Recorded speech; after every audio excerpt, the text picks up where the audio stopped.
brains trust. Is this related to why I now have no drive in D? Note, the light moves with the handle. And it's working perfectly in 4, 3, 2, and 1. But if I put it in D, I have no drive, or it doesn't shift out of first. But notice the light comes on for D if I move it slightly to the right. What the hell is going on there? Is that why it doesn't know where the position is? Reverse and park, everything else is perfect. But just D does not work properly anymore. So the 722.6 automatic transmission on my W210 had a malfunction. In drive, basically I had one speed and it wouldn't upshift, and intermittently there was no speeds. It was just neutral in drive. Put it over into the 4 position and it worked perfectly up to gear 4. So mechanically the transmission is looking fine.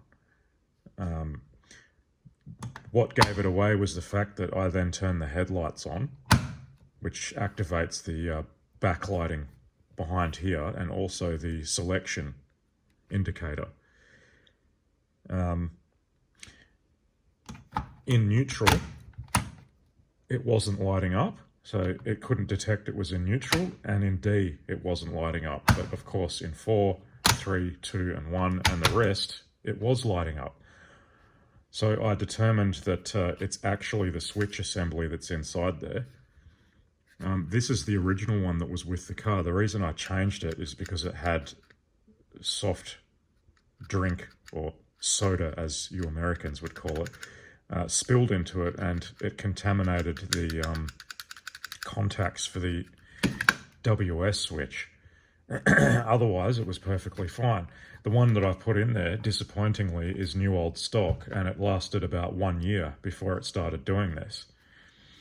And another common problem with this actually happening is when the left and right bushings for the shaft in here get flogged out and it wobbles around and doesn't actually move this into the correct position. That is not the case with this unit. This car's only done 130,000 kilometers, which is stuff all, really. And those bushings are still nice and tight. There's no wobble in that shaft, so it is 100% the switch inside there. Something has fatigued and it's no longer applying enough pressure on the contacts. I'm going to open this up and show you just how crappy the construction of these things are, and it's very disappointing for something specified for an MB. It's like Temu quality, the construction of this thing, but it is MB. I guess that's a dark era when this rubbish was made, but who knows, it's probably not even any better now. Let's open it up and see what could possibly go wrong. Just one final note, this is also the reverse light switch. So that centerpiece touches these contacts together to turn on directly the reverse lights. It really is that simple on this 722.6 early shifter housing. Not complicated at all. We can see with this thing installed how this works. And notice this black arc here. That actually lifts and lowers these leaf contacts to preserve the condition of these contacts as this thing is moving. What is providing the flexibility there for this thing to move is the white nylon itself. See how it's extremely thin plastic there? That's what's doing the flexing, because this actual assembly is tight in the housing. So what can possibly be the issue here? Well, this copper strip is what's providing the downward pressure to actually make sure those leaf contacts engage with the gold pads. The other thing is possibly these leaves in the middle here have fatigued and are no longer pressing downwards enough.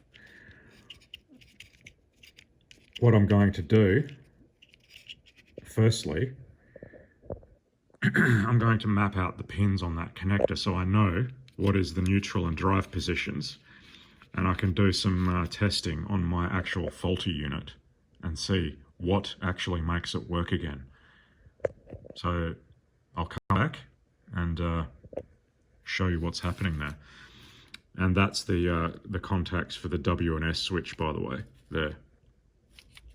There's really not much going on this board. There's quite a few passives on the backside, but nothing exciting. So let's see what I can do. So this is the copper spring, as I'll call it, removed. I'll show you under the microscope what actually holds it in there. On the left-hand side, you can actually see there is a lifted tab in the middle. That just needs to be depressed with a very small screwdriver while this is being pushed out at the same time, and then it comes out. We can see under the microscope it's pretty straight, but it might actually be flexed upwards somewhat. So I'm going to retension this a bit, just on this spare unit that I've got, just to see if it makes it a bit more positive engaging with that semicircular rack. Because at the moment it's a little bit loose, but we'll see what this does. I don't want to go too overboard, but that's the amount that I've retensioned it. And we'll see what that actually does. Maybe it's too much, maybe it's not enough, I don't know. That's what that looks like reinstalled now. You can think of this thing kind of like a record stylus. But the thing is, this notch at the end here is actually limiting the amount of pressure that that copper spring can actually apply to these leaves anyway. If they're fatigued and folded up somewhat, this isn't going to make a difference. But I don't think that's actually the issue, because it is working in every other position. I think it's just becoming slack in the middle. Let's have a look. I'll try it on my practice unit. Note the position of the WS switch actuator.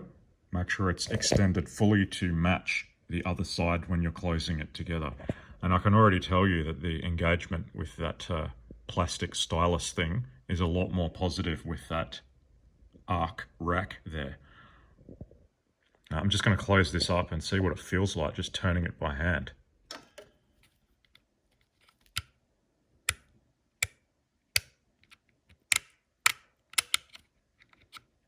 That seems to be a lot more positively engaging now.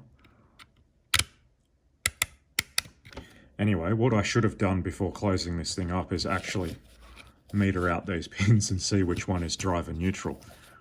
So I'm thinking I'm going to have to open this up again. So I've taken a look at that circuit board, and it is not simply a case of metering out these contacts to these pins, because they're not directly connected. They actually go through transistors.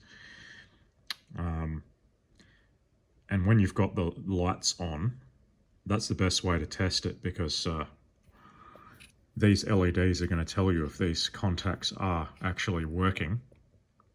That's the easiest way. So what I'm going to do is actually power this thing up and see if I can get it working on the bench. And that's a good way to test it. Obviously, if the lighting circuit is not enabled, the LEDs aren't going to light up. So it's going to be interesting. I'll have to work out where the lighting circuit input is also applied so I can get the LEDs to light up. It shouldn't be too hard. Maybe there's actually a wiring diagram available for this thing, which would make life a lot easier. Now, you don't actually have to remove those contacts from that housing. You can actually just retension them in situ. The objective here is to have the contact sitting slightly lower than that notch on the end, so you've got guaranteed contact with the PCB. They already are, so I think this is probably a good one. Rather than reinventing the wheel, I decided to test this out on the car, just with key position 2 and the headlights on, or Parker lights. Disregard these two LEDs because they're just providing the general backlighting. This is the park position, so park recognition is working. This has a different problem, this one. So that's park, which is working, yeah. Move it to reverse. reverse position is dodgy. That's neutral. That's D, which is good, which is 4, 3, 2, and 1. So this one will result in having no reverse. So I'm going to have to open this thing up again and see why reverse isn't working properly. And it's quite forgiving with the amount of slop allowed in the actual shifter assembly before it disengages the position.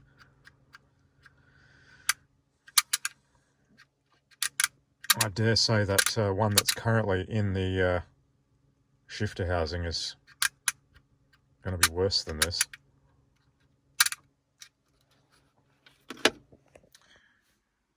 On the bench, I cannot see what's wrong with this thing. It seems to be working fine.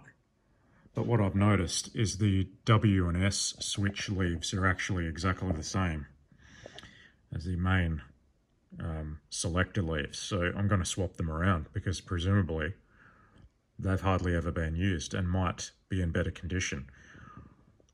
It may sacrifice the functionality of the WS switch, but a driving car is better than a non-driving car, and it's worth a test anyway. This is my practice piece, so we'll see if that changes the behaviour. I've confirmed that there's 0 ohms resistance between those two pads when it's in the reverse position, and it was the same with the other set of contacts. So I don't know what's going on. Maybe the actual housing is worn that this thing is sliding around in and it's allowing it too much movement in its track there. Or the white nylon is slightly worn. The other thing I've done is actually clean these contacts because this has had drink spilled into it before. Let's see what it does now. I'm thinking this thing is just poorly designed garbage because the detents seem to be in the wrong place. Up the top end of the scale. Park is correct. Reverse is like right next to the detent, and even neutral right next to the detent, and all of the space in between is no contact. What the hell are you supposed to do about that? That's just garbage design. Fortunately, drive on this one and all of the ones below it are in the correct place with plenty of forgiveness, but everything above it, other than park, is terrible. I pulled this piece of crap out, and I can't believe it. This thing had actually popped open. Could it really be that stupid? And this thing was really loose. Without this thing clipped closed properly, it doesn't clamp down on this thing properly. I haven't had this piece of rubbish apart, so it's popped apart by itself. Is that what's going on here? How utterly ridiculous. I'm going to test this piece of junk in the car. This is new old stock, by the way. This was genuine MB, new old stock. I'm going to test this side by side with my now screwed around with one. See which one actually works better. This, by the way, just unclips and pops off, so this is staying with the car. I can't mix them up either because you can see that there's drink residue in this original one and the new old stock one is perfectly clean, so I don't need to mark them. It's fairly obvious which one's which, but let's go and test them now.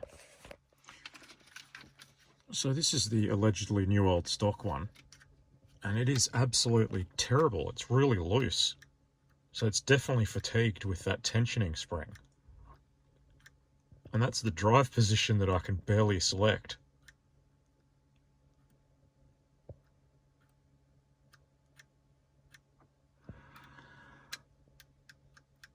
I think I'm just going to go ahead and put the original one back in. But maybe I'll open this up and see what the hell's going on, see if I can't make it better. But this is a horror show. This doesn't fill me with confidence having one of these cars.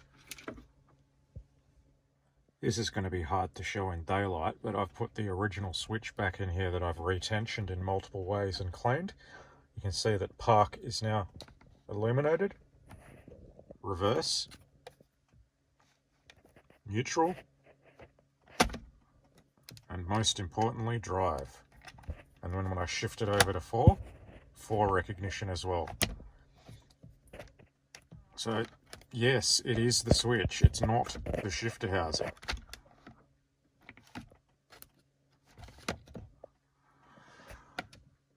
So I'm going to put all of this rubbish back together and I guess take it for a drive. Hopefully those contacts don't fly out, because that's going to be an absolute disaster.